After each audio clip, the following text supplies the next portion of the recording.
Tapi sekarang saya sudah mengarahkan langsung pada penyusunan disertasi. Kemarin kita bicara tentang ya kriteria dan persyaratan-persyaratan disertasi ya. Jadi sekali lagi bahwa disertasi itu adalah karya ilmiah tertinggi ya. Dimulai dari book report, book review, makalah, skripsi kecil. Kalau skripsi kecil itu sering orang mengatakan tugas akhir ya. Skripsi, tesis, dan disertasi. Nah, yang di kita menganutnya bahwa endingnya itu mengeluarkan model. Model itu dibangun dalam bentuk paradigma penelitian untuk kuantitatif ya. Nah, kalau di kualitatif ya model itu kerangka pemikiran. Ya. Kalau di perancangan model ya itu model yang itu sendiri ya, model itu sendiri. Nah, jadi itu yang harus kita hasilkan. Nah, model itu tentunya ya harus memenuhi beberapa persyaratan ya. Jadi tidak semua model itu merepresentasikan disertasi. Nah, nanti kita bahas ya model yang bagaimana yang memberikan kontribusi terhadap keilmuan. Ya. Nah, ini harus ada persyaratan-persyaratan khusus ya. Tuh. Nah, ini kriteria disertasinya kan, mulai dari originalitas, kegunaan, ketepatan, replikabilitas, ketelitian ya, objektivitas, generalisasi dan simplikasi.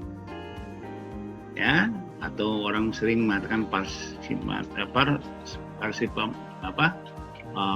bentuk satu disertasi yang efisien, efektif ya, parsimoni ya. Nah, jadi itu.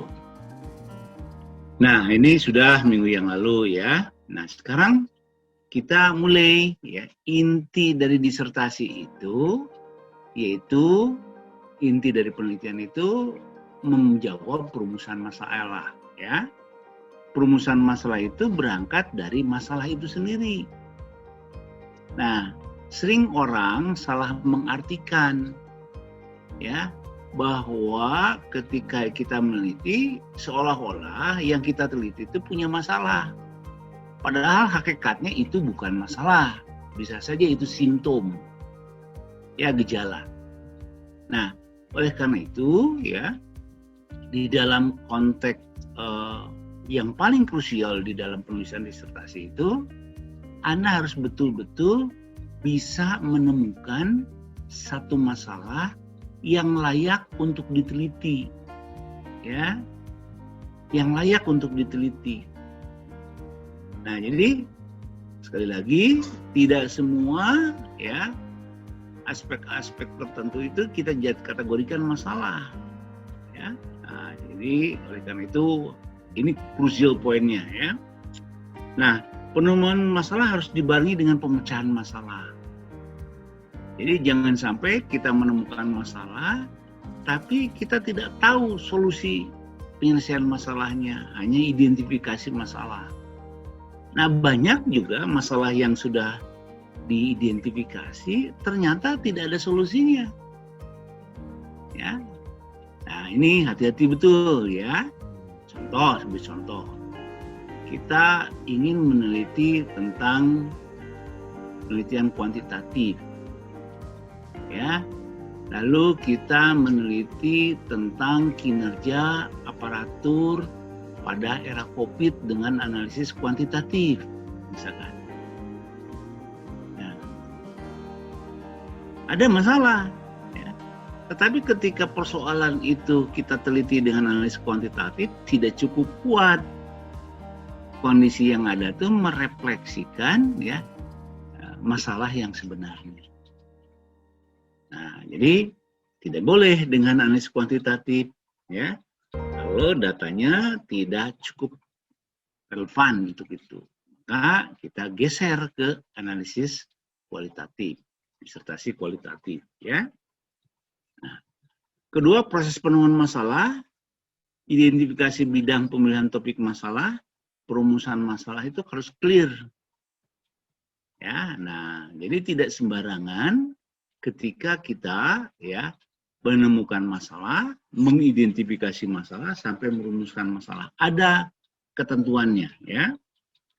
Nah, jadi kalau kita lihat dari kriteria masalah, ya, merupakan bidang masalah topik yang menarik. Jadi, Anda meneliti masalah itu karena ini sesuatu yang menarik. Misalkan apa? Ya, ada sesuatu yang aktual, segambaran fenomena yang aktual. Itu menarik. Ya, yang kedua, masalah itu belum ada yang meneliti, ya. Kemudian yang ketiga, masalah itu yang memberikan implikasi strategis, misalnya. Nah, itu yang menarik, ya. Jadi nanti Anda kalau meneliti itu harus sesuatu yang sifatnya aktual dan menarik, ya. Kemudian signifikansi secara teoris dan praktis. Ya, jadi harus ada dukungan-dukungan teori dan dukungan-dukungan hasil penelitian sebelumnya yang relevan. Nah, ini hati-hati betul ya, kalau ke kuantitatif. Misalkan Anda ingin meneliti sesuatu yang baru sama sekali. Tidak ada penelitian sebelumnya. Tidak ada kemudian kajian-kajian yang berkaitan dengan hal yang terbaru tadi. Ya, nah maka tidak layak untuk penelitian disertasi. Ya, jadi betul ya. Nah, jadi ini signifikan secara teori dan secara praktis, ya. Jadi teori itu deduktif, praktis itu induktif, ya, hasil penelitian sebelumnya yang relevan. Dapat diuji melalui pengumpulan data dan analisis data. Nah, ini ya. Jadi, maka dari itu, ya, kemarin ditetapkan untuk disertasi itu minimal N-nya itu harus 60. Ya, kan kemarin gitu ya. Harus 60 minimal. Ya. Kenapa? Ya. Kan syaratnya cukup 30, tetapi karena kita bicara dengan data persepsi, maka semakin banyak anggota sampel yang diteliti akan menghasilkan kumpulan informasi yang lebih akurat, lebih komprehensif, ya. Nah, jadi itu yang harus Anda pahami betul, ya. Nah, jadi menurut data dan analisis data sesuai dengan waktu dan biaya. Nah, jadi yang peneliti dari lakukan itu betul-betul up to date. Maka saya minta ya ketentuan itu dipenuhi, yaitu batas minimum yang diperoleh itu berapa? 30. N-2 ya, sorry, batas waktunya N-2 dengan anggota sampelnya ya mengikuti distribusi normal. Nah, itu ya, jadi kriteria masalah. Nah, dari kriteria masalah ini semuanya dituliskan di latar belakang masalah. Latar belakang masalah penelitian. Ya. Nah, komposisi latar belakang masalah penelitian itu terdiri dari ya gambaran umum tentang aspek yang akan diteliti, direpresentasikan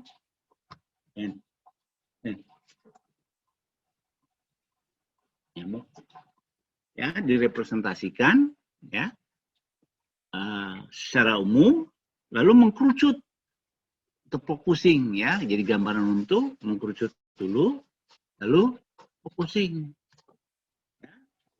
Nah, itu yang harus Anda pahami betul ya. Jadi mengkerucut sampai pada contoh ya. Kita gambaran umum tentang dosen. Nah, bagaimana posisi dosen di Indonesia? Nah, dan di Jawa Barat, kerucutkanlah ke Jawa Barat. Ya. Nah, jadi gambaran umumnya Indonesia dulu, baru ke Jawa. Ini ya. Yang kedua harus, ini komposisinya ya, jadi gambaran umum. Kemudian landasan normatif. Landasan normatif itu ya berbagai peraturan, kebijakan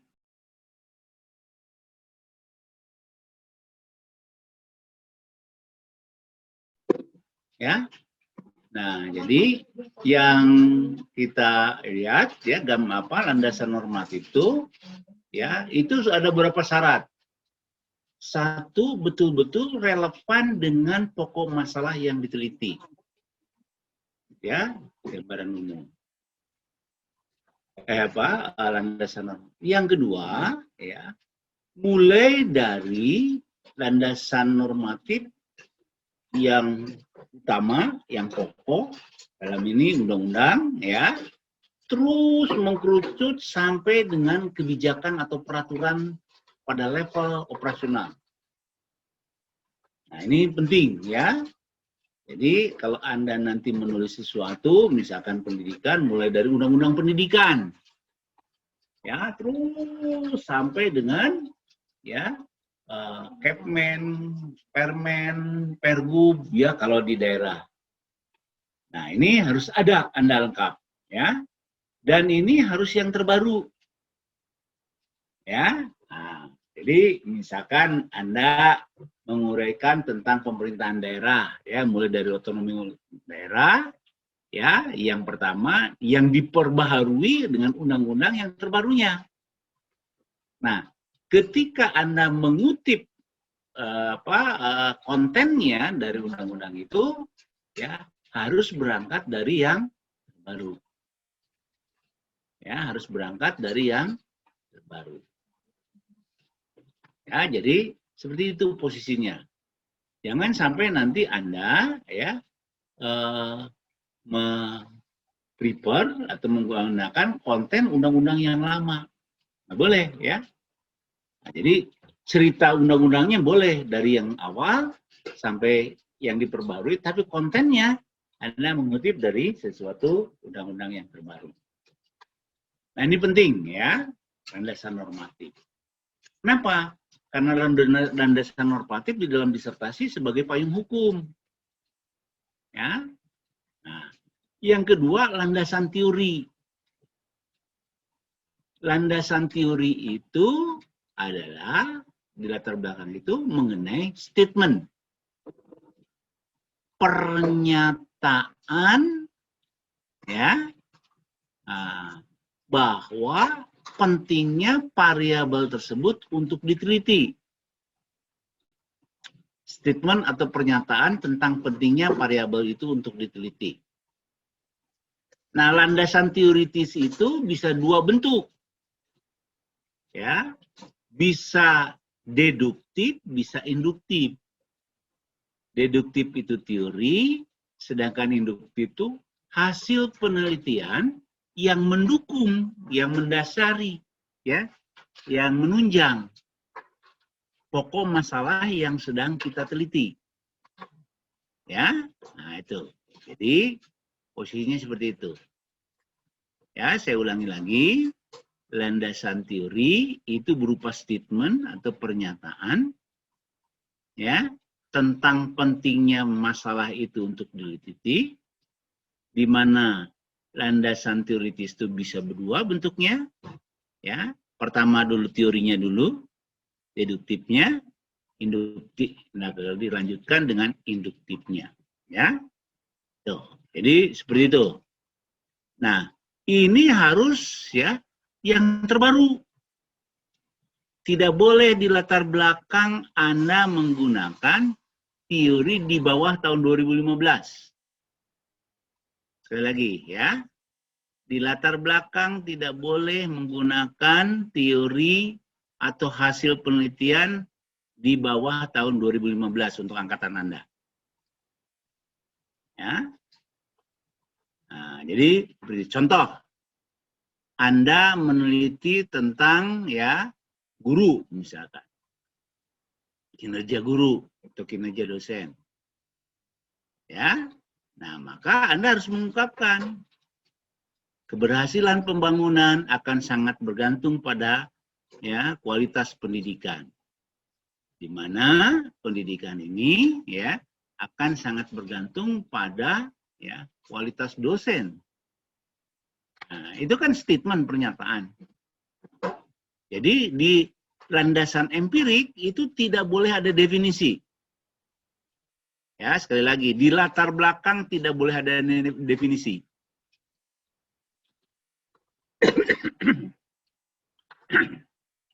Ya, tidak boleh ada definisi. Nah, kemudian yang berikutnya adalah landasan empirik. Landasan empirik itu adalah ya kumpulan data yang mendukung ya aspek penelitian atau latar belakang masalah yang sedang kita teliti. Ya, teknik penyajiannya diawali dulu dengan data sekunder yang berbicara tentang makro, ya, aspek yang berkaitan dengan aspek yang makronya, ya. Nah, kemudian dilanjutkan dengan yang kedua, yaitu ya data primer, ya, data primer yang berkaitan dengan variabel penelitian, ya. Nah, jadi sebagai dukungan data mikronya, ya. Nah, oleh karena itu, ya di dalam data primer itu Anda mesti melakukan prasurvei, ya, prasurvei dengan minimal, ya, respondennya 30 secara acak, ya, yang merepresentasikan keseluruhan ya sampel yang akan Anda teliti. Ya, jadi di dalam data empirik itu mesti ada prasurvei. Yang di prasurvei apanya? Boleh berangkat dari dimensinya atau boleh berangkat dari indikatornya yang sudah Anda identifikasi. Ya. Nah, contoh ya, Anda ingin mengetahui motivasi misalkan. Ya, minimal 30 responden yang diukur ya dengan skala Likert, ya. Boleh skala Likert minimal 5 skala. Ya, minimal 5 skala. Ya. Kemudian ya, 5 skala ya. Sangat jelek, 1, seterusnya sangat sampai sangat baik kan gitu. Nah, yang ditanyakan tentang dimensinya. Boleh. Ya, contoh motivasi Anda gunakan teori McClellan. Maka yang ditanyakan apa?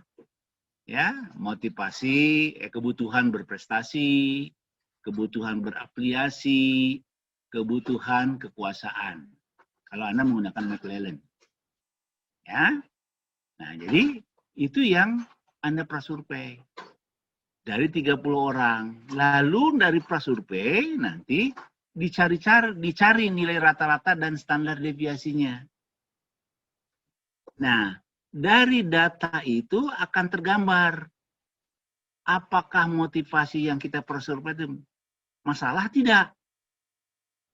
Ya, menjadi masalah atau tidak? Nah, kalau itu jadi masalah, ada kriteria bahwa hasilnya ada di konteks threshold. Ya. Jadi artinya apa threshold itu? 50% lebih ya pernyataannya berada pada 1, 2, dan 3. Ya. Nah, jadi misalkan nanti di prasurvei Anda peroleh. Ternyata jawaban responden itu yang menjawab 1, 2, dan 3 itu 60%. Misalkan. Ya. Lebih rata-rata. Nah, itu artinya ada masalah. Ya, layak masalah itu diteliti. Kenapa? Didukung oleh landasan empirik. Ya. Nah, kemudian yang kedua, masalah itu ada bisa saja bukan karena nilai rata-rata, tapi nilai standar deviasinya yang besar. Ya, nilai standar deviasinya yang besar. Contoh ya, ternyata kondisi motivasi satu sama lainnya itu terjadi perbedaan yang sangat besar. Ya, terjadi perbedaan yang sangat besar. Nah, itu yang disebut juga ya masalah dikarenakan antara satu ya dengan yang lainnya terjadi perbedaan yang cukup signifikan ya atau cukup berarti. Tuh ya. Oke. Nah, jadi itu dalam konteks landasan empirik. Nah, lalu di dalam latar belakang itu dijelaskan ya dalam landasan empirik tadi ya bahwa jawaban responden menjelaskan bahwa sebagian besar berada pada kategori ya rendah, sangat rendah sampai dengan sedang. Nah, jangan sampai nanti Anda menemukan masalah, mengidentifikasi, tetapi ternyata ya jawaban responden itu rata-rata 4 dan 5. Nah, ini sebagai gambaran bahwa itu bukan masalah. Ya, jadi tidak layak Anda teliti. Walaupun Anda sudah menetapkan ya judul yang Anda sepakati. Ya, jadi itu harus dipahami dengan betul. Ya, oke. Nah, jadi, sekarang kita bisa nyatakan betul. Layakkah penelitian kita? Nah, dikatakan sangat layak untuk melakukan penelitian manakala landasan normatif, landasan teori, dan landasan empirik mendukung bahwa hal tersebut merupakan satu masalah. Ya, hal tersebut merupakan satu masalah. Nah, jadi ini yang penting Anda pahami betul. Nah, jika Anda tidak bisa ya memperkuat atau menjelaskan sebagaimana mestinya ya bahwa itu masalah, maka Anda tidak layak menyatakan bahwa hal tersebut merupakan satu masalah. Ya, tidak layak itu menyatakan satu masalah. Ya, oleh karena itu, ya, saya minta pada Anda betul-betul di latar belakang itu harus tergambar bahwa itu adalah suatu masalah. Ya, jika tidak, maka itu tidak layak. Nah, ini ada beberapa statement yang mendukung hal itu, ya. Misalkan statement yang dikemukakan oleh Newton, ya, dan Einstein. Newton dan Einstein mengatakan jika penelitian itu kita benar menetapkan latar belakang masalah, maka 50% penelitian itu sudah dianggap benar. Nah, jadi apa maknanya? Bahwa penetapan latar belakang masalah merupakan masalah yang krusial dan masalah pokok yang betul-betul Anda harus pertimbangkan.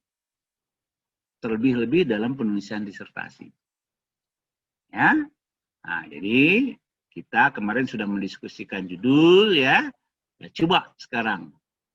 Apakah judul itu betul-betul sebagai gambaran masalah? Ya.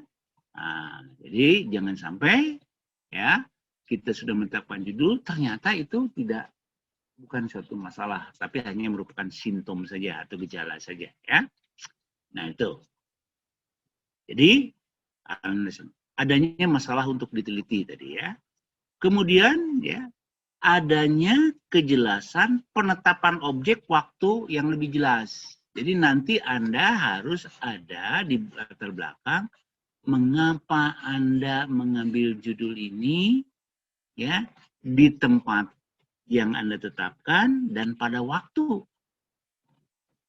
tertentu ya. Nah, ini harus jelas sekali.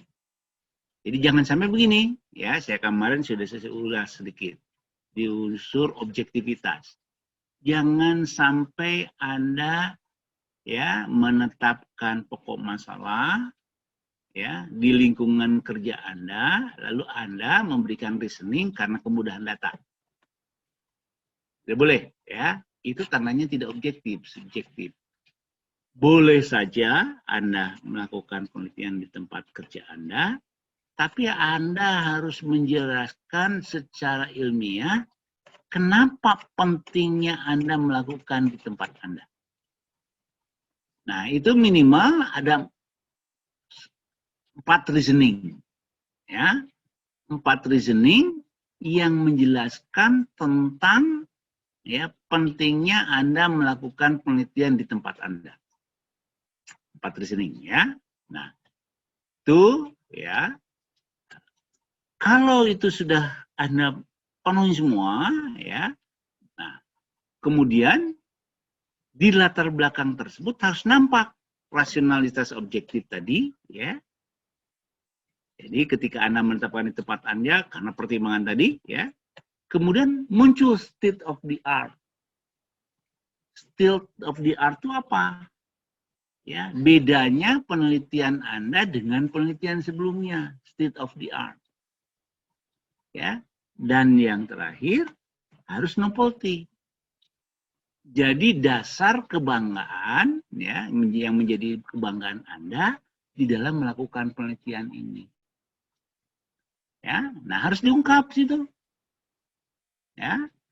Nah, jadi di latar belakang itu nanti akan muncul 3 esensi dasar. Ya, rasional karena tadi dilandasi oleh landasan teori ya.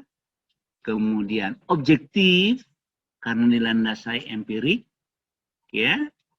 Kemudian state of the art ya, karena Anda menemukan bedanya penelitian Anda dengan penelitian sebelumnya ya. Yang didukung juga ya atas dasar tadi ya landasan normatif, landasan empirik, landasan teori, landasan empirik, dan yang terakhir menjadi kebanggaan Anda meneliti. Nah, kalau latar belakang ini seperti ini ya, maka disertasi Anda menjadi sempurna. Ya, nah ini. Jadi latar belakang itu menjadi sesuatu yang keutamaan. Ya. Nah, sekarang berapa batasan-batasan yang Anda tolerir tadi ya? Ya, jadi satu tadi saya ulangi ya, untuk landasan normatif ya minimal 3 ketentuan atau perundang-undangan minimal yang terbaru yang relevan dengan apa yang kita teliti. Nah, begitu juga landasan teori ya harus mengungkap semua statement yang berkaitan dengan seluruh variabel penelitian. Ya, lengkap dengan seluruh variabel penelitian. Ya, nah landasan empirik ya, harus bisa menjelaskan seluruh variabel penelitian. Contoh, ya sebagai contoh, Anda ada 8 variabel yang Anda pakai. Ya, maka landasan empiriknya, ya, prasurveinya terhadap 8 variabel penelitian yang Anda pakai. Nah, itu ketentuannya, ya. Jadi ini batas-batas ketentuannya di latar belakang masalah. Kalau itu Anda sudah betul, ya, maka Anda akan memperoleh kualitas latar belakang masalah yang sempurna. Nah, kemudian yang kedua, dari latar belakang kita masuk pada identifikasi masalah. Identifikasi masalah itu merupakan statement dari suatu ya variabel penelitian ya yang diungkap ya sebelumnya pada latar belakang masalah. Ya. Jadi inventarisasi masalah yang berkaitan dengan berbagai masalah dalam penelitian yang dilakukan. Jadi Anda tidak boleh mengambil identifikasi masalah, tapi di latar belakang masalahnya tidak ada. Ya, jadi harus terungkap di latar belakang masalahnya semua. Ya. Nah, ketika dia terungkap, boleh kita angkat. Nah, Untuk identifikasi masalah itu, ya, masalahnya bisa diambil dari ya 3 lingkungan, ya. Nah, ada lingkungan inti, ada lingkungan pendukung, dan ada lingkungan penunjang. Sebagai contoh, ya, kalau lingkungan inti itu tidak lain adalah variabel-variabel yang akan Anda teliti. Jadi Anda identifikasi variabel-variabel yang akan teliti. Sebagai contoh tadi, ya, motivasi pegawai belum merata, atau motivasi pegawai masih rendah, ya. Silakan Anda sesuai dengan pokok masalah yang ditelitinya, ya, ketemunya di situ, ya. Nah, jadi itu yang variabel inti, lingkungan inti. Kemudian ada lingkungan penunjang, ya. Lingkungan penunjang itu adalah variabel-variabel yang memberikan dukungan terhadap variabel penelitian. Contoh, misalnya Anda meneliti kepuasan. Apa sih yang disebut penunjang? Oh, lingkungan kerja, sarana, prasarana, dan sebagainya, dan sebagainya. Inventarisir. Ya. Dan yang ketiga, yang berangkat dari lingkungan sorry tadi pendukung, ya. Lalu yang terakhir adalah lingkungan penunjang. Ya, lingkungan penunjang itu bisa dari aspek eksternal, ya, yang mendukung variabel penelitian. Ya. Nah, jadi seperti itu. Nah, oleh karena itu, ya, Anda diidentifikasi untuk disertasi kualitatif kuantitatif minimal 2 kali perumusan masalah. Nah, jadi jangan sampai nanti Anda perumusan masalahnya 10, ya, kemudian identifikasi 10, tidak boleh, ya. Nah, jadi harus jauh lebih baik perumusan masalah. Kenapa? Karena untuk disertasi kan hanya kita menganalisis secara variabel penelitian, tetapi kita ingin mengetahui variabel lain yang kait, ya, dengan variabel penelitian kita. Ya. Nah, jadi oleh karena itu, ya, saya minta pada Anda, ya, upayakan identifikasi masalah itu sebanyak mungkin. Dan ini tugas dokter, ya. Dokter itu tadi how to know, how to identify. Ya. Nah, jadi bagaimana mengidentifikasi masalah.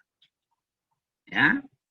Nah, dengan kita mengetahui identifikasi masalah secara menyeluruh, maka kita bisa menyatakan bahwa penelitian Anda itu, ya, memenuhi kriteria holistik, komprehensif, dan integratif. Ya, itu. Oke, ya, holistik, komprehensif, dan integratif. Ya. Dan dinyatakan dalam pointers, ya, 1, 2, 3, 4, seterusnya, ya, pointers. Ya, memperlihatkan suatu kondisi dengan ciri belum optimal, tidak kuat, lemah, kurang, ya, cukup, dan seterusnya, ya. Itu sah-sah aja, boleh, ya. Jadi tergantung pada pokok, misalkan tadi motivasi rendah, ya, budaya, misalkan, ya,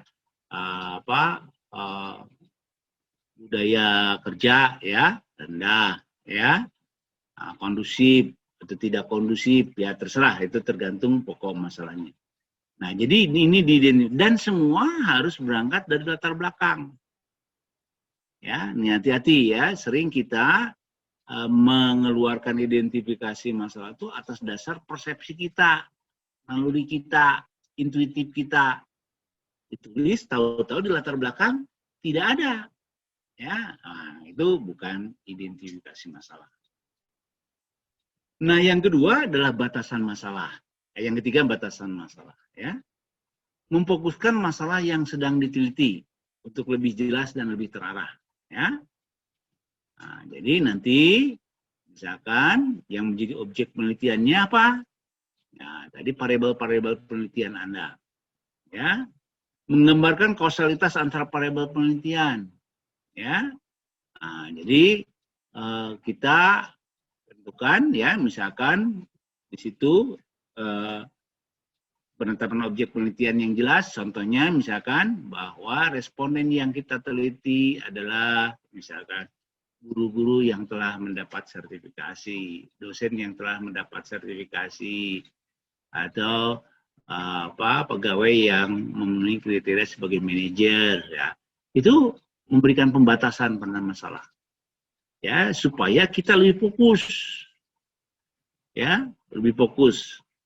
Pointers, ya. Nah, ini dalam batasan masalah, ya. Nah, ini salah nih, ya.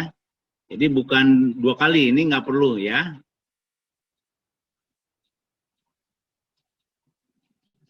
Ini nggak perlu nih, salah nih, ya.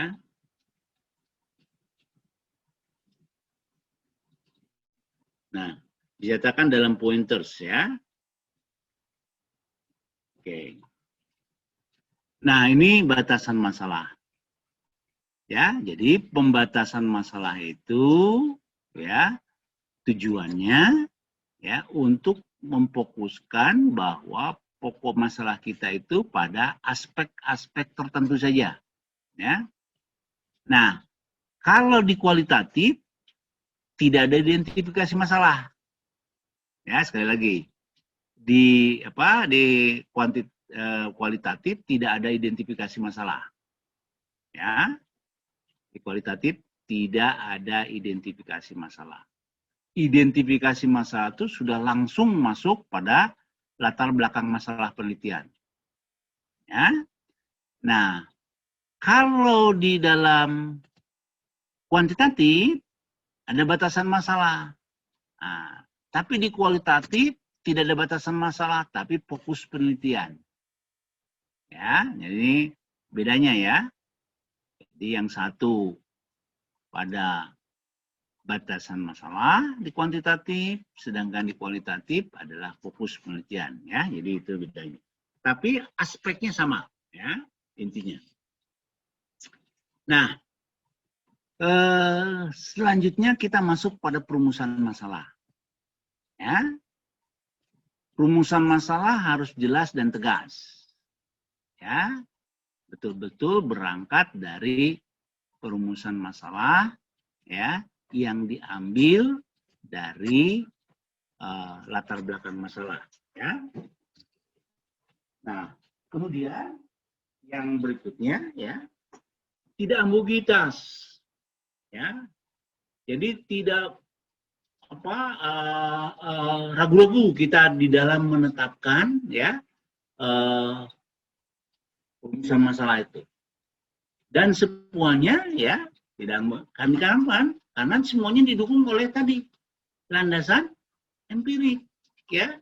Jadi tidak ambiguitas. Oleh karena itu, ya, saya berharap betul-betul di perumusan masalah itu persoalannya jelas, ya.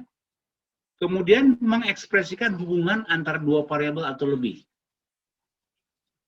ya.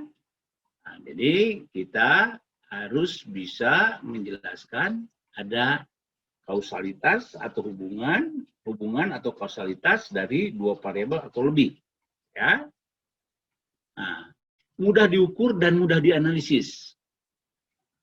Nah, sekarang, ya, kita bicara tentang model di kita di Indonesia, di Dr. Dim ini, ya.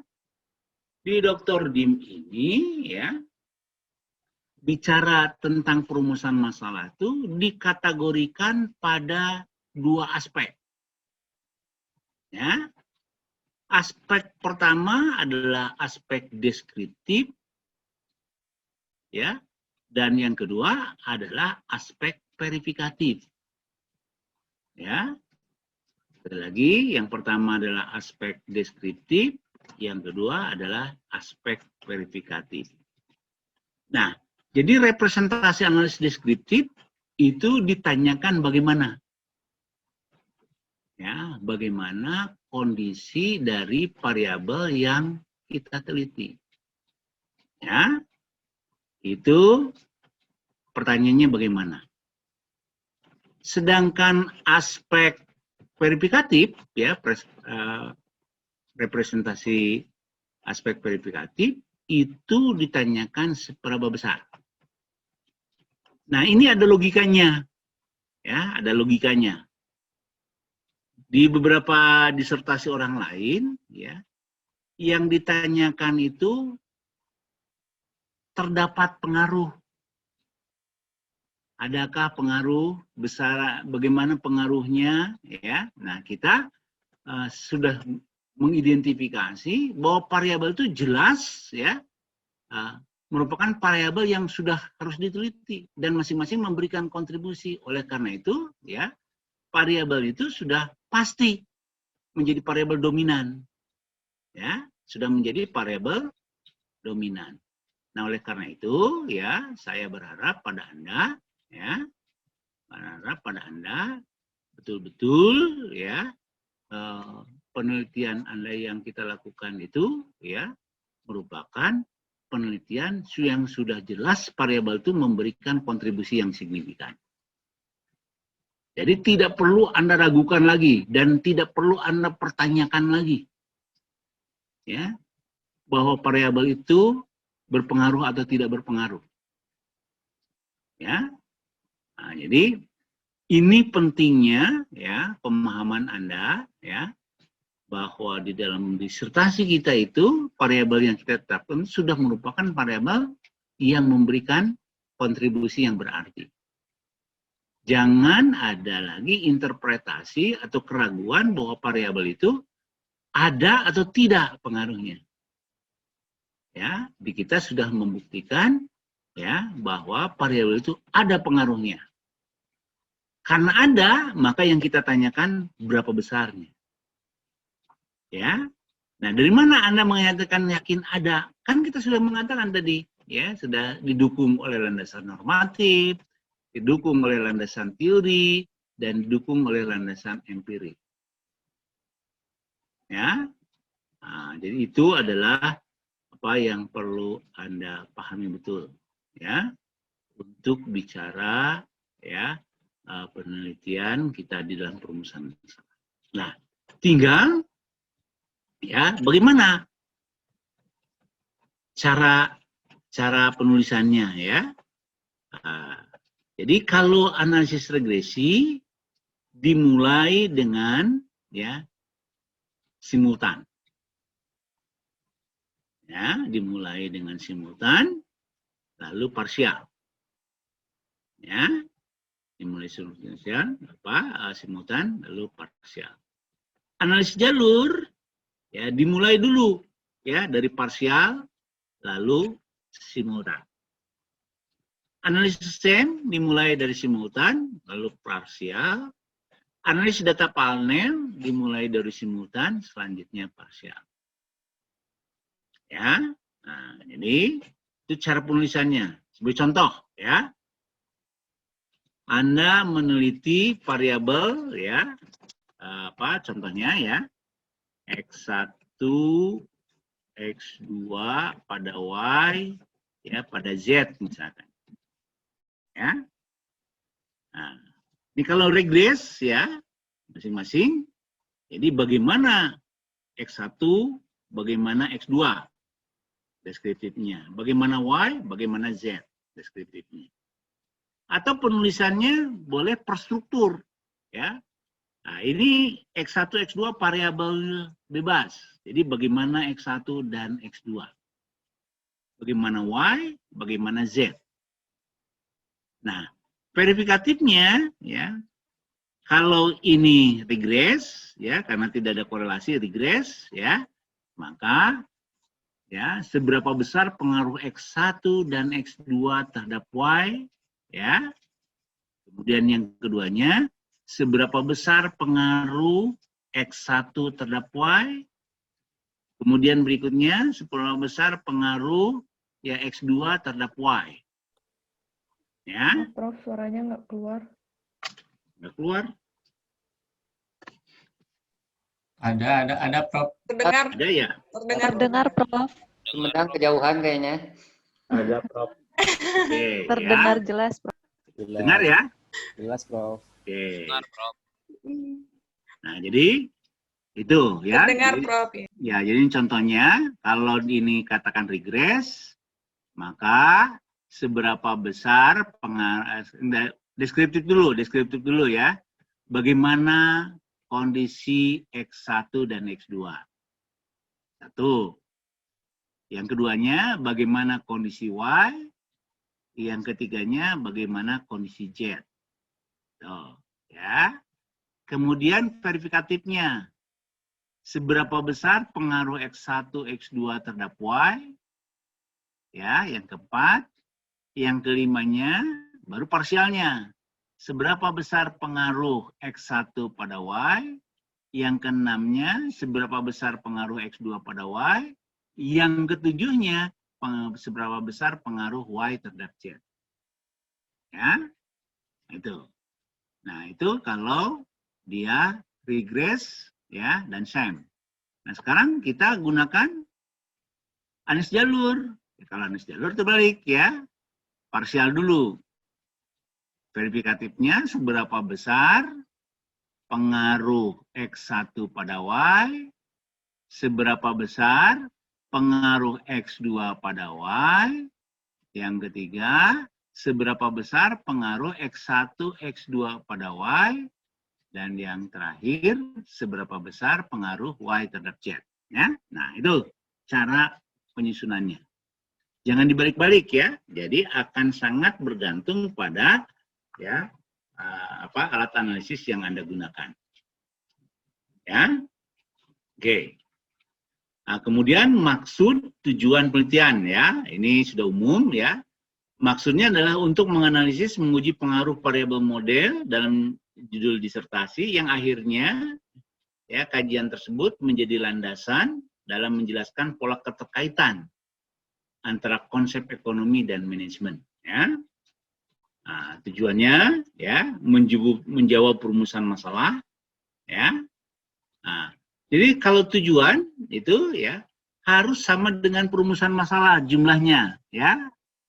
Jadi itu syaratnya. Jadi kalau perumusan masalahnya 6, 7 tadi 7 ya tujuannya maka 7. Ya, harus betul konsep. Cuman bedanya yang tadi mempertanyakan, yang kedua menjelaskan kondisinya. Ya, nah oleh karena itu apa yang menjadi dasarnya ya. Nah, itu semuanya ada di bab 1. Nah, sebelum saya lanjutkan silakan saya berikan kesempatan pertanyaan. Karena nanti yang paling sulit itu disertasi itu bab 1 dengan bab 4 ya. Yang lainnya udah biasa. Kira-kira apa? Silakan. Mau tanya, Prof. Silakan. Untuk deskriptif dan verifikatif di Ya. latar belakang masalah, Prof, di bab Ya. 1, itu berapa jurnal, Prof? Ya. Untuk referensinya? Ya, jadi nanti yang di latar belakang ya, yang pertama yang dilihat tuh bukan banyaknya dulu, tapi semua variabel itu didukung oleh teori dan hasil penelitian, ya, variabelnya. Nah, kemudian berapa banyak? Ya tidak perlu banyak ya, yang penting lengkap. Jadi semua variabel itu didukung teori dan itu bisa 2, cukuplah dengan 2 aja ya, dengan 2 untuk masing-masing. Tadi ya, variabel penelitian ya. Jadi kalau ada Anda 8 variabel, ya maka seluruhnya ada 16 ya. Nah, cukuplah jangan terlalu banyak-banyak kalau di latar belakang ya. Kalau di kerangka pemikiran minimal 3 ya masing-masing. Kerangka pemikiran 3 untuk teori dan 3 untuk hasil penelitian. Oke? Atau non, Prof? Ya. Ada lagi? Tanya, Prof. Terkait Ya. Silakan. ya Prof, terkait jurnalnya, kalau misalkan si pembuat jurnalnya itu pendidikannya masih S2 misalkan Prof, itu diperkenankan atau tidak? Untuk Walaupun latar, misalkan sudah untuk latar belakang terakreditasi. ya. Iya Prof. Nah, kalau latar belakang tidak diperkenankan. Ya. Jadi latar belakang itu up to date dan harus kuat. Ya. Nah, karena berdasarkan kuat, maka minimal levelingnya sama. Ya.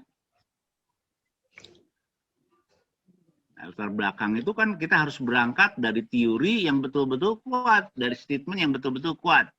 Tapi kalaupun tidak, boleh dari statement pihak-pihak terkait. Misalnya gini, ya Anda penelitian ya tentang di kelautan ya, lalu ada statement Menteri Kelautan, misalkan Susi kan pendidikannya SMP ya, nah, Anda boleh merifer itu. Iya, Bu Susi.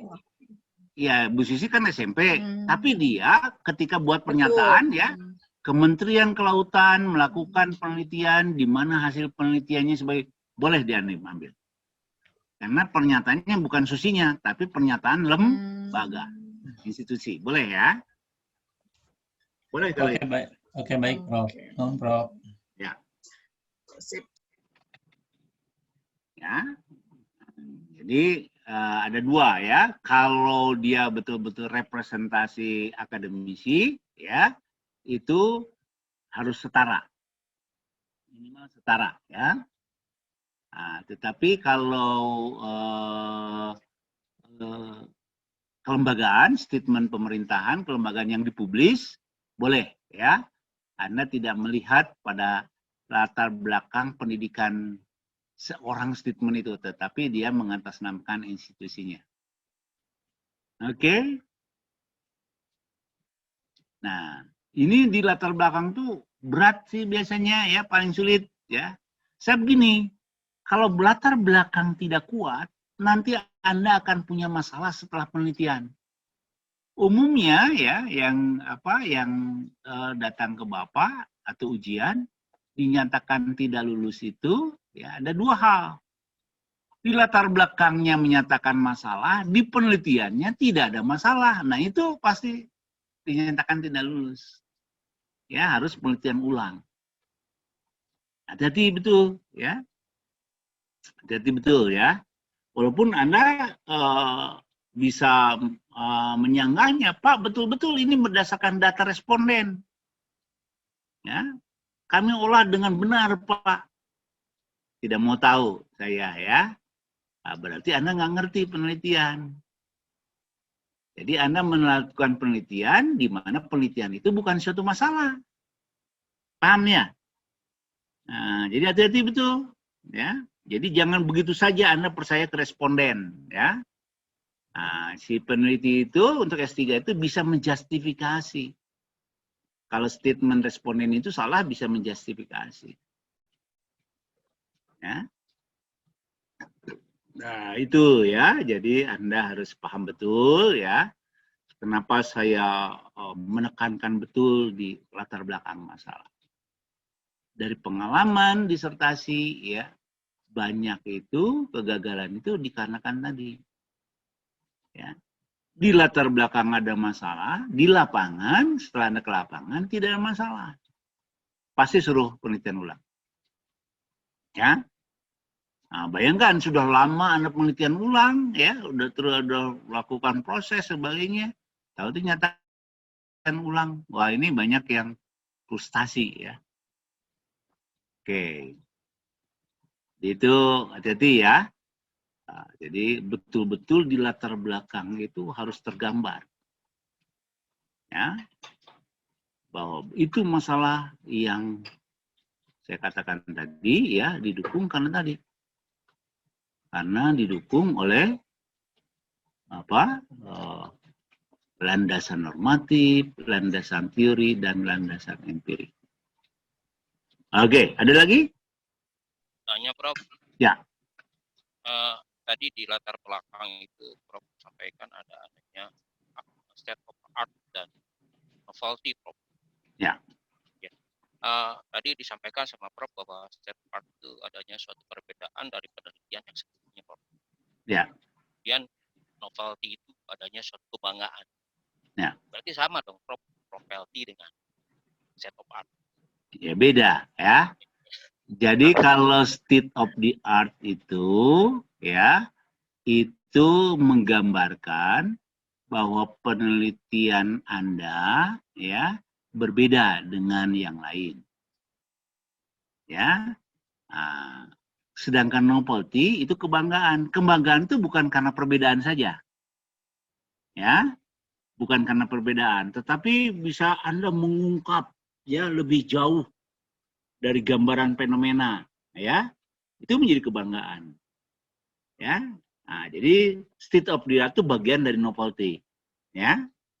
Novelty itu dalam arti yang lebih luas. Misalkan lagi ya, di novelty Anda bicara ada perbedaan variabel.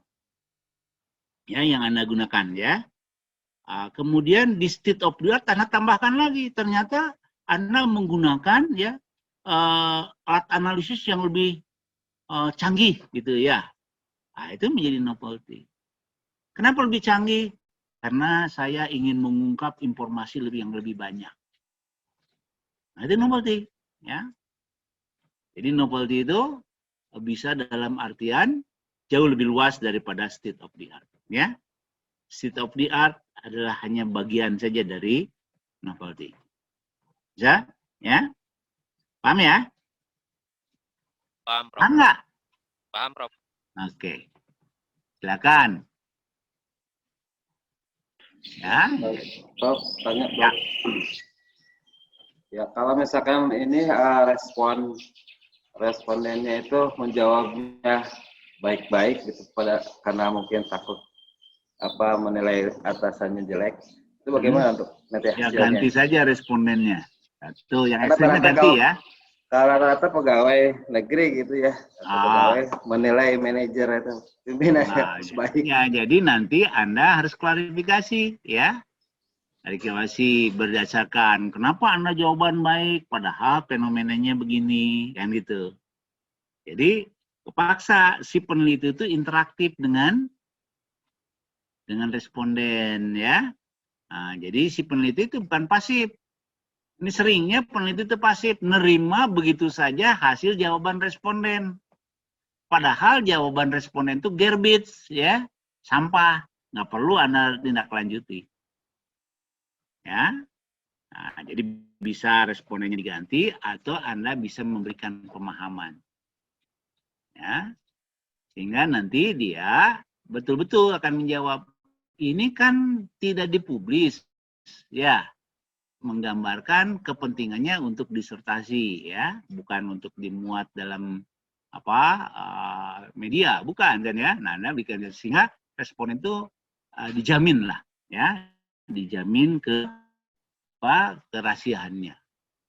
Nah, ini harus dijelaskan oleh Anda, ya, sejak awal. Ya gitu tadi, umumnya ya. Si responden itu mengisi atas dasar ya keinginan mereka dan kekhawatiran mereka. Nah, nggak boleh ya.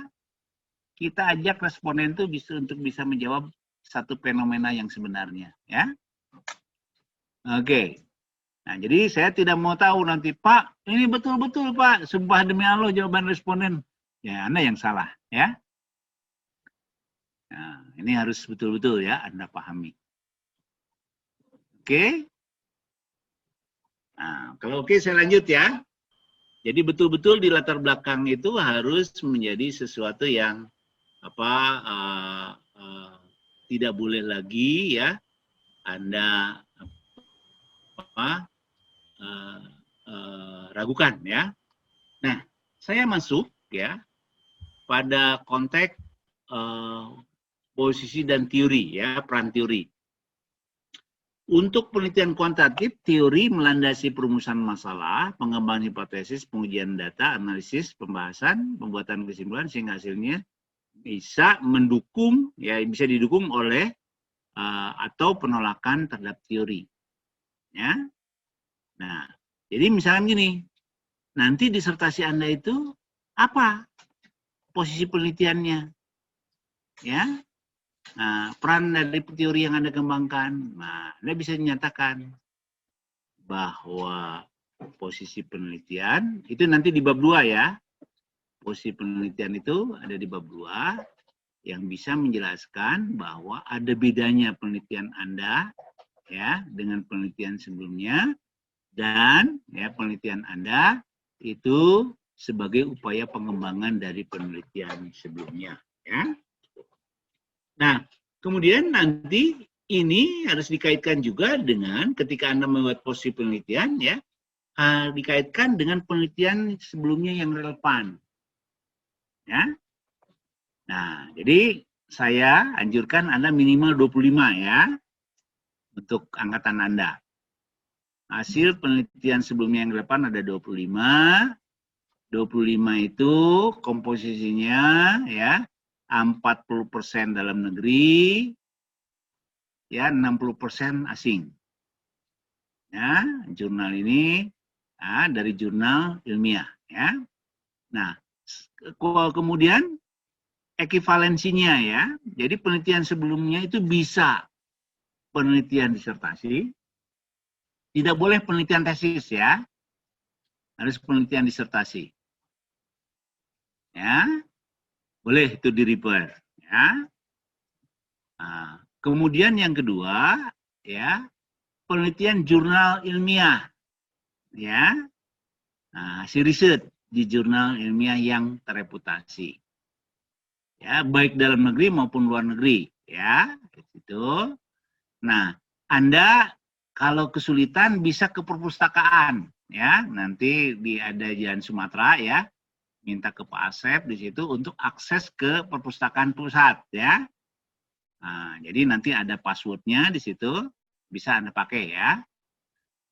Jadi banyak, nggak usah susah-susah ya. Kalau kurang ya dari yang Anda miliki, Anda bisa ke perpustakaan ya.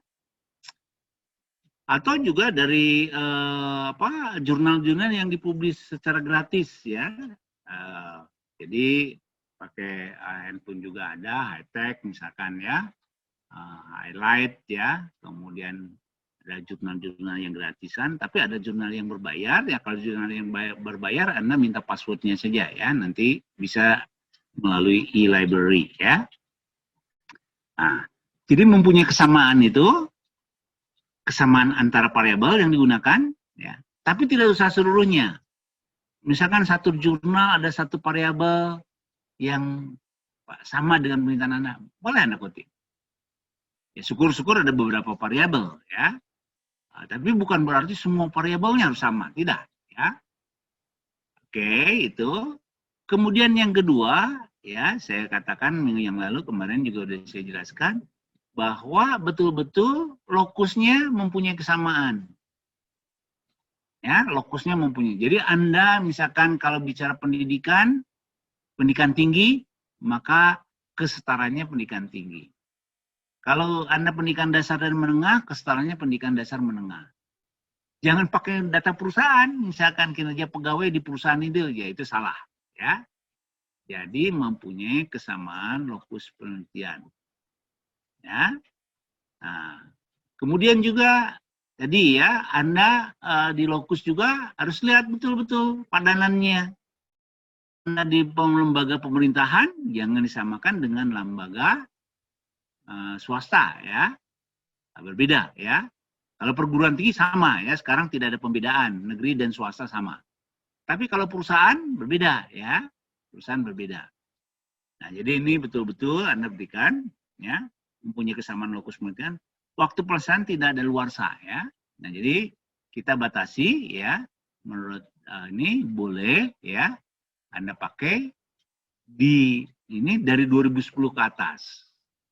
Saya ulangi lagi ya. Kalau untuk latar belakang harus 2015 ke atas, tapi untuk hasil penelitian sebelumnya boleh dari 2010 ke atas. Ya. Paham ya? Nah, jadi ini kartu. Nah, rasional, objektif, state of the art, dan bisa tergambar di artnya. Oh, ternyata betul. Ya, berbeda. Nah, makanya di matriknya ada matrik kolom perbedaan. Yang masih ingat ya, kemarin ya. Ada tahun judul, ada hasil, ada perbedaan. Ya, di situ akan keluar rasional, objektif, state of the art, dan novelty. Ya, hasil penelitian sebelumnya. Nah, ini contohnya ya, contoh yang kan tadi penulis ya, hasilnya apa, persamaannya dan perbedaannya apa. Ini suatu contoh saja ya, nanti di matrik. Bagaimana pengurutannya ya? Nah, boleh ya. Rekan awal tahun ya sampai ya. Jadi pengurutannya seperti ini. Jadi tidak perlu dikelompokkan ini nasional, ini asing, nggak perlu lah ya. Kita langsung di matrik ini ya. Nah, jadi boleh ya. Itu ya sebagai contoh hasil penelitian yang relevan ya. Oke, ini ada. Nah, berikutnya adalah kerangka pemikiran. Ya, kerangka pemikiran merupakan descriptional variable dari model penelitian yang ditetapkan. Nah, kerangka pemikiran harus berangkat dari yang mendukung model penelitian. Ya, strukturnya harus menggambarkan variabel apa arah panah yang menyertakan hubungan atau pengaruh. Nah, itu kerangka pemikiran. Nah, untuk bicara kerangka pemikiran, ya, ini ada tekniknya. Yang pertama, di dalam kerangka pemikiran itu tidak kita ya langsung pada hubungan dan pengaruh. Ya. Jadi yang saya gambarkan ya. Jadi mulai dulu dari KP itu ya ada dua. KP ada deskriptif, ya deskriptif itu ya, ada verifikatif.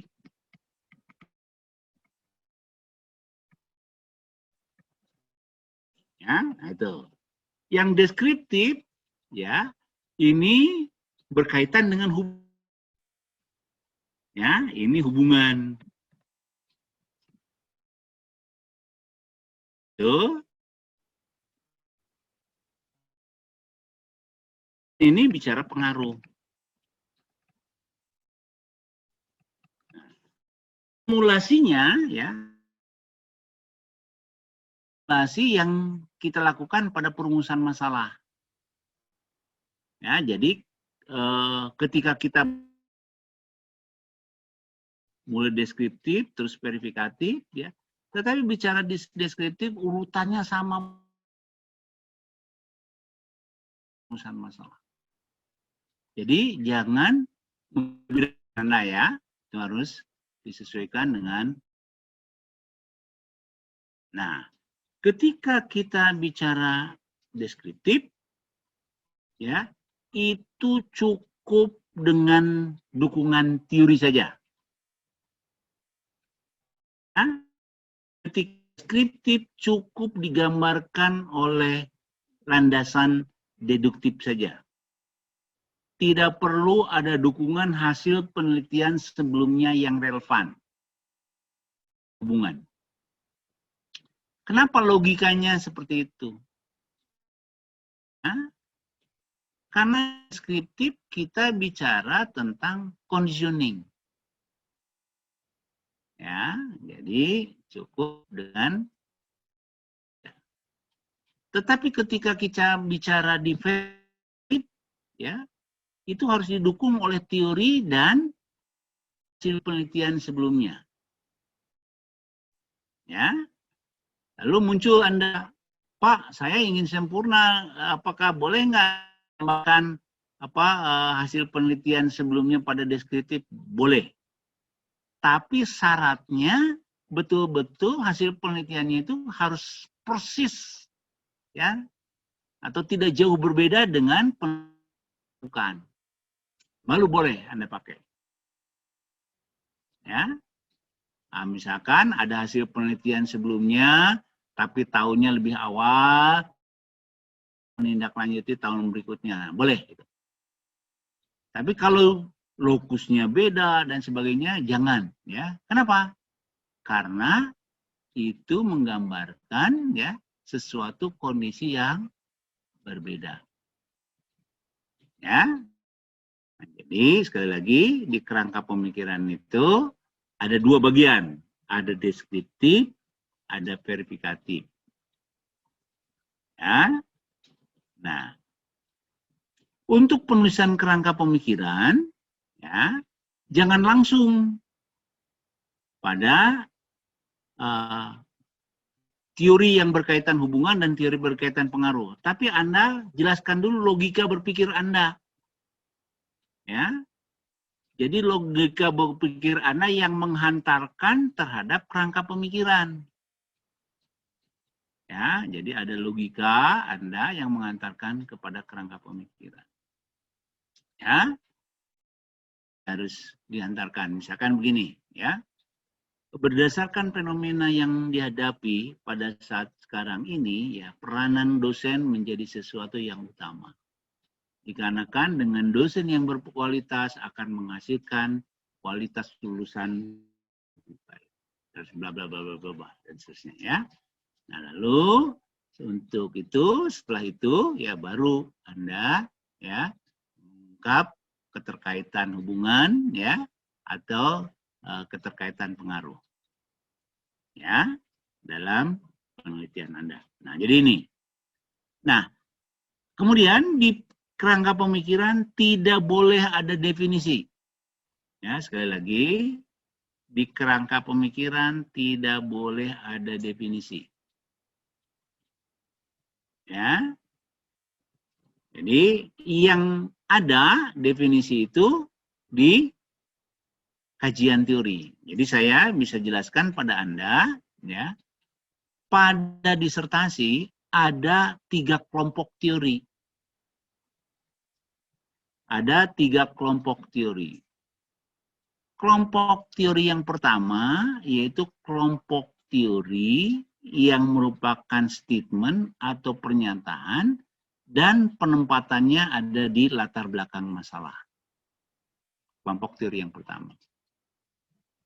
Kelompok teori yang kedua adalah kelompok teori yang ada di kajian teori diawali dengan pendefinisian. Ya. Lalu bentuk, kegunaan ya dan sebagainya, ya. Tuh. Ya. Nah, jadi seperti itu. Ya. Nah. Tuh. Ya, jadi kelompok yang kedua ada kelompok di kerangka penelitian. Kerangka pemikiran saya, ya. Oke. Nah, kemudian kelompok yang ketiga tidak di kerangka pemikiran. Teori pemikiran itu yaitu yang menjelaskan keterkaitan hubungan dan pengaruh di antara variabel. Nah, ujian, coba Anda sebutkan kelompok teori dari dalam penulisan disertasi. Nah, harus seperti itu ya. Jawabannya ada 3. Satu yang latar belakang statement, kelompok yang kedua kajian teori, dan kelompok ketiga ada di kerangka pemikiran. Ya.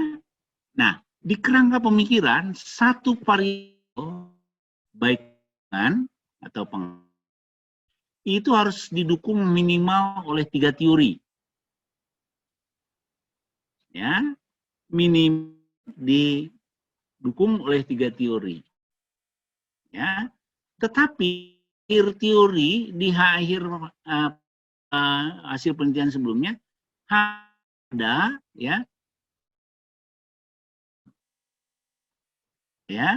yang merupakan dari seorang peneliti. Nah, jadi Anda mengenal ada 2, ada konsep, ada konten. Ya, konsep itu adalah teori yang ada kutip, sedangkan konten adalah resume atau pemikiran peneliti terhadap ya 3 teori yang melandasinya. Nah, sebagai contoh ya, sebagai contoh. Terdapat pengaruh, ya ini teori yang berkaitan pengaruh X1 pada Y yang saya gambarkan tadi. Teori yang satu, Anda pakai teori Ripahi misalkan, sumbernya. Yang kedua, Anda pakai Robin, ya sumbernya. Yang ketiga, Anda pakai teori Hani Handoko, misalkan sumbernya, ya. Nah, lalu diakhiri ya dengan konten dari Anda. Jadi 3 itu berupa konsep, ya. Jadi 3 tadi merupakan konsep. Tetapi di kerangka pemikiran harus keluar konten. Kontennya tadi pemikiran Anda. Nah, maka Anda jelaskan begini. Berdasarkan ketiga teori tersebut di atas, maka peneliti ya menyimpulkan bahwa ya terdapat hubungan yang sangat kuat dari variabel X1 terhadap variabel Y. Nah, ya, itu ditutup dengan kalimat itu. Nah, sehingga dengan demikian, ya, pada akhirnya kerangka pemikiran bisa menjadi keluar paradigma.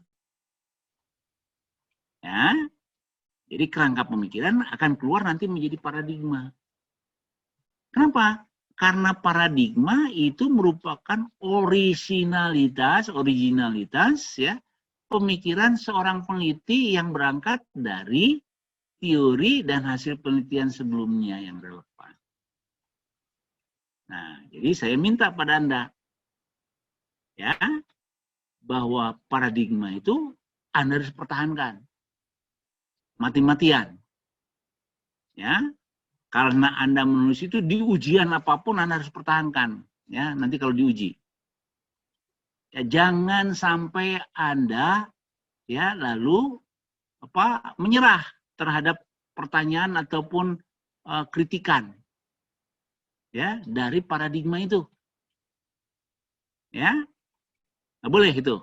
Kalau Anda menyerah ya atau bahkan merubah, ya baik Pak, nanti saya akan sempurnakan. Wah, itu udah berarti salah Anda. Berarti Anda tidak yakin terhadap apa yang Anda kontenkan.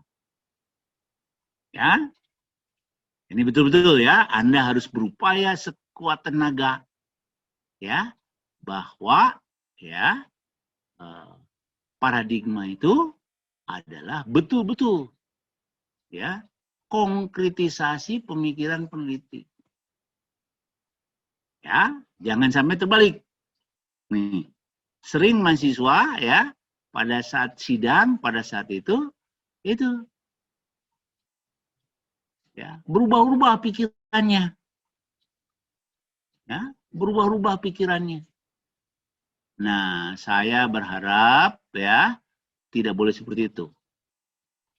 Anda harus pertahankan mati-matian, ya, bahwa ya konten yang Anda pilih itu betul-betul ya mempunyai kekuatan yang begitu hebat, begitu kuat.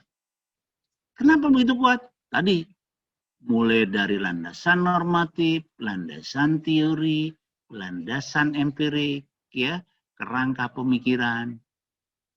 Ya, jadi harus kita upayakan ya sekuat tenaga bahwa persoalan itu ya merupakan sesuatu yang bisa dipertahankan, dan itu keutuhan ya dari penelitian saudara.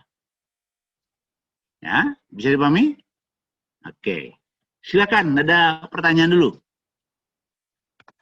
Ada pertanyaan dulu karena ini inti-intinya ya. Ada pertanyaan? Tanya, Prof. Ya. Kembali ke yang bab 1 tadi, Prof.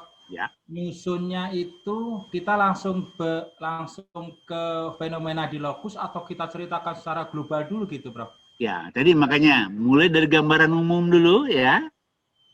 Nah, gambaran umum lalu fokus pada fenomena penelitian Anda ya.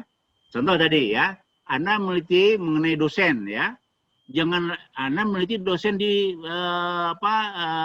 wilayah misalkan Bandung Metropolitan. Jangan langsung pada itu. Gambaran umum dulu, gambaran dosen di Indonesia seperti ini ya.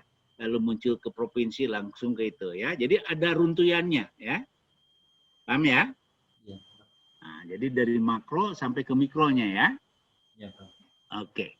Kemudian kalau untuk yang penelitian terdahulu tadi, Prof, Ya. harus nyari misalkan pengaruh X1 terhadap Y itu satu penelitian. Termasuk yang simultannya juga harus nyari satu penelitian gitu, Prof. Kalau ada syukur ya. Misalkan simultan kan banyak gitu ya. Ya, Tapi Prof. sulit ada penelitian itu ya.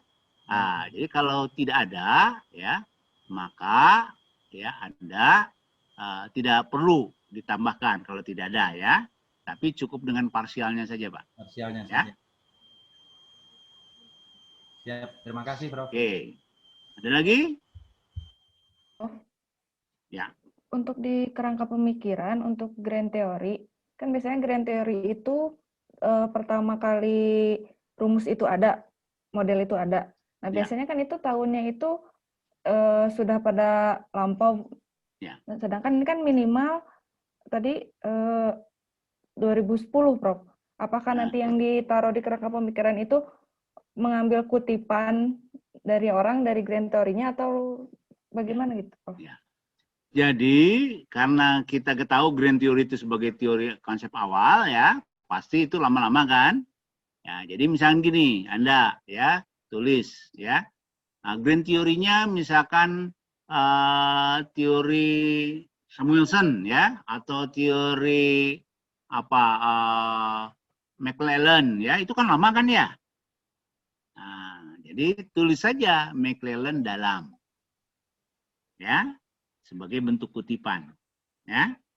Dalam Ripai 2015, dalam Robin 2018 gitu. Gitu aja ya. Iya. Jadi jangan ditulis McClellan-nya, karena kalau McClellan kan tahun semester 57, McClellan tahun 76. Ya. Tuh. Jadi kutipannya. Oke. Ada lagi? Nah, jadi tadi ya konkretisasi latar belakang masalah itu akan diperkuat oleh kerangka pemikiran. Nah, jadi kalau latar belakangnya ragu, pasti kerangka pemikirannya penuh keraguan. Nah, maka dari itu saya minta ya, benang merah mulai dari latar belakang sampai kerangka pemikiran itu tidak boleh terputus. Nah, tetapi kalau kerangka pemikiran itu nanti Anda resume menjadi paradigma, bukan lagi pendapat orang lain, tapi sudah menjadi pendapat Anda. Ya, nah, itulah yang disebut model. Ya, jadi kontribusi disertasi dalam membuat model itu cukup direpresentasikan dengan paradigma penelitian. Tuh. Nah, lalu nanti tindak lanjutnya, apakah model itu kuat atau tidak, baru itu ke bab 4. Ya. Tapi konsep dasarnya dari paradigma. Misalkan pertanyaannya begini, nanti dalam sidang ya. Apa yang menjadi kontribusi disertasi Anda di dalam keilmuan? Ya. Nah, jawabannya, kontribusi peneliti dalam bidang keilmuan, peneliti ya membuat paradigma penelitian. Di mana paradigma penelitian itu berlandaskan pada teori dan hasil penelitian sebelumnya yang relevan. Nah, itu ya. Nah, sekarang pertanyaannya lagi kita jawab. Ya. Apakah kita sudah bisa menjawab penelitian kita, tetapi kita belum meneliti ke lapangan? Sudah terjawab belum? Bisa dijawab nggak? Apakah kita bisa menjawab hasil penelitian kita, padahal kita belum meneliti di lapangan? Bisa terjawab nggak? Hipotesis. Buat sementara. Perlu sementara, Prof. Nah, Bisa, jadi sementara. bisa. Dengan apa? Dengan hipotesis. Dari mana datangnya hipotesis? Dari kerangka pemikiran. Ya.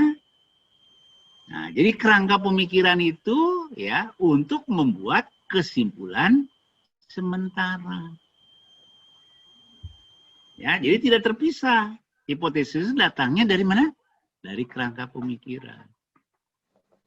Ya. Nah, sehingga kita bisa menjawab bahwa kita bisa menyimpulkan ya penyimpulan sementara dari penelitian ya karya ilmiah kita. Tapi sementara. Nah, konkretisasi dari sementara menjadi the real ya kesimpulan, baru kita ada penelitian lapangan. Ya. Nah, jadi kesimpulannya itu ya. Jadi kesimpulan itu ada dua nanti. Kesimpulan yang sifatnya theoretical itu keluar dari kerangka pemikiran. Ya. Sedangkan kesimpulan yang berangkat dari theoretical dan berangkat dari phenomenal itu baru ada di bab 5. Paham ya? Nah, jadi sekali lagi saya ulangi lagi ya, kesimpulan itu ada dua kelompok. Kesimpulan yang bisa kita lakukan ya pada disertasi sebelum kita melakukan penelitian namanya kesimpulan sementara yang berangkat dari kerangka pemikiran dan dijabarkan dalam hipotesis. Tapi kesimpulan yang sebenarnya yaitu kesimpulan theoretical dan kesimpulan fenomenal. Adanya di bab 5. Ya. Oke, bisa paham ya sekarang ya? Nah, jadi itu. Nah, sekarang persoalannya tadi, sering kesimpulan fenomena theoretical tidak sama dengan kesimpulan fenomenal. Ini yang menjadi persoalan. Ya. Nah, justru kesimpulan fenomenal itu harus menguatkan, membuktikan kesimpulan theoretical. Ya, nah ini ya, jadi Anda harus bisa pertahankan dalam konteks kerangka pemikiran. Nah, seperti ini ya, sebagai contoh ya. Nanti Anda sebelum paradigma itu harus buat dulu di sini landasan teori dan hasil penelitian yang membangun kerangka pemikiran. Ya. Ada green teorinya, ada middle range teorinya, ada substance teorinya. Ini karena saya buat lama ya, sudah beberapa tahun lalu ya. Jadi ini ya. Nah, kemudian ya tuh. Nah, jadi teori ini teori utama yang melandasinya. Nah, kita sepakati semua ya untuk konsentrasi MSDM. Grand teorinya adalah teori manajemen dan teori organisasi. Jangan rubah-rubah ya. Karena itu grand teorinya. Teori manajemen dan teori. Kemudian middle range teorinya, teori MSDM dan teori perilaku organisasi untuk MSDM. Nah, nanti tinggal yang membedakan konsentrasi lain. Konsentrasi lain, perbedaannya di mana? Di middle range teorinya. Ya, jadi kalau pemasaran teori manajemen pemasaran. Kemudian teori perilakunya perilaku apa? Kalau pemasaran, konsumen, ya perilaku konsumen, ya jangan organisasi, perilaku konsumen. Tuh ya. Nah, jadi itu ya. Nah, kemudian didukung oleh hasil penelitian yang relevan tadi, komplit, tulis semuanya oleh Anda. 25-nya, tapi yang ditulis cuma nama dan tahun. Nggak usah judulnya, nama dan tahun. Ya, tinggal pindahkan tuh pada hasil penelitian sebelumnya yang relevan. Ya, substance teorinya ya, nah, ini tergantung pada judul. Ya, ini pada judul. Ya, saya kebetulan ini contohnya judulnya lain ya. Nah, jadi Anda misalkan tadi ya judulnya X1-nya ada, variabel X-nya ada 3, tulis 3. Y-nya ada 2, Z-nya, itu tinggal judul aja masukkan di situ. Lalu turunkan menjadi variabel, ya. Variabel bebas, ini variabel bebas, ya. Ini variabel intervening, dan ini variabel terikatnya. Ya. Nah, tulis nanti regulasi teori siapa, ya. Ini teori siapa, ya. Semuanya tulis. Ya. Oke, ya. Nah, nanti ini sebagai ya landasan teori dan kerangka penelitian. Jadi kerangka pemikiran harus dibangun oleh deduktif dan induktif. Dan harus digambarkan ini, ya. Nah, dari sini nanti keluar paradigma kerangka pemikiran, ya. Jadi ini kerangka pemikiran. Ini contoh saja, ya. Contoh saja. Nah, nanti kalau Anda ya variabel ya bisa yang lain, ya, contoh. Ini kerangka pemikiran. Ini datangnya dari sini, ya. Ini datang sini, ya, keluar situ, ya. Nah, ini dari kerangka pemikiran, ya, baru keluar hipotesis.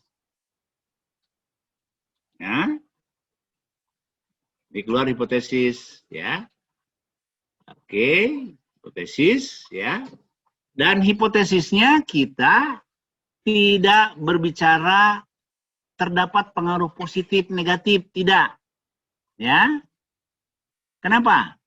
Karena kita tadi di perumusan masalahnya sudah menduga bahwa variabel itu terdapat pengaruh.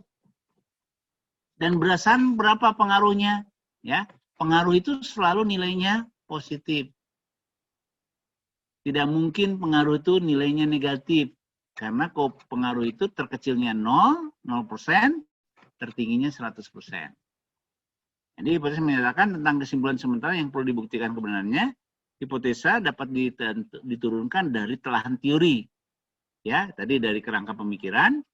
Ya, nah, jadi hipotesis terdiri dari hipotesis penelitian, ada bab 2. Ya, kemudian dilanjutkan pada hipotesis statistik. Ya. Nah, dalam hipotesis penelitian tidak perlu ada lokus. Tidak perlu ada tahun. Ya, karena hipotesis sifatnya universal. Ya. Jadi saya minta pada Anda bab 1 dan 2 tidak boleh ada simbol-simbol statistik dan tidak boleh ya di hipotesis itu ya penelitian ada lokus dan tahun ya nggak boleh ada. Tuh ya. Jadi seperti itu. Nah, saya berharap pada Anda pahami nanti di dalam hipotesa itu kita akan berlanjut pada hipotesa statistik. Nah, saya jelaskan saja. Dalam hipotesa kita ya, misalkan terdapat pengaruh ya variabel X1 terhadap variabel Y. Cukup aja gitu. Ya. Karena akan buktikan besarannya nanti, ya. Jadi kita tidak mengalami signifikan, kemudian positif, negatif, ya, tidak lagi. Oleh karena itu nanti, ya, hipotesa yang kita bangun itu akan mengarah pada hipotesa statistik dengan pengujian dua pihak. Ya, jadi pengujian hipotesis ada 3, ya. Ada pengujian satu pihak. Ya, ada pengujian dua pihak lebih kecil atau pengujian dua pihak lebih besar. Ya, nah kita langsung saja kita tetapkan bahwa pengujian hipotesis kita dua pihak. Ya, karena tadi bahwa variabel itu sudah pasti ada pengaruhnya. Jadi nanti kalau penelitian Anda diperoleh sesuatu yang tidak signifikan, maka ini salah penelitian Anda. Ya, X1 tidak signifikan, berarti salah Anda. Ya, X2 signifikan, X1 tidak salah penelitian Anda. Jadi semuanya akan signifikan. Ya, Nah, jadi ini konsep logika berpikirnya, filosofinya. Ya. Jadi kita sudah betul-betul meyakini bahwa variabel yang kita tetapkan itu merupakan variabel yang layak diteliti dan ini merupakan pokok masalah yang ada di lapangan. Sudah harus yakin. Ya, maka pasti jawabannya ya signifikan nanti. Kalau tidak yakin, keraguan. Bisa signifikan, bisa tidak signifikan. Nah, itu ya. Jadi Anda harus lihat ya, apa bedanya disertasi kita dengan disertasi lain. Kalau di disertasi lain, mungkin saja secara parsial tidak signifikan. Kalau di disertasi kita sudah menduga, ya, meyakini bahwa variabel itu signifikan. Oke, ya. Nah ini sampai ini. Ya, ada pertanyaan? Izin, Prof. Ya. Kalau untuk pembuatan kuesioner, itu diambilnya dari grand theory atau yang middle rank theory, Prof? Nah, harus dari applied theory. Bukan dari grand theory, bukan middle rank theory, dari applied theory. Nah, nanti kita jelaskan ya, minggu depan sampai ini bab 3 dan bab 4. Hari ini saya menjelaskan bab 1, bab 2 ya. Nah, nanti akan saya kupas tuntas. Baik, belum dipoto nih, foto dulu. Saya stop share dulu ya. Oke, Prof. Ya, silakan. On kamera, Bapak Ibu.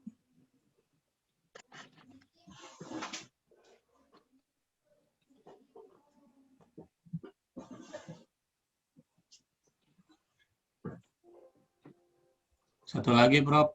Ya.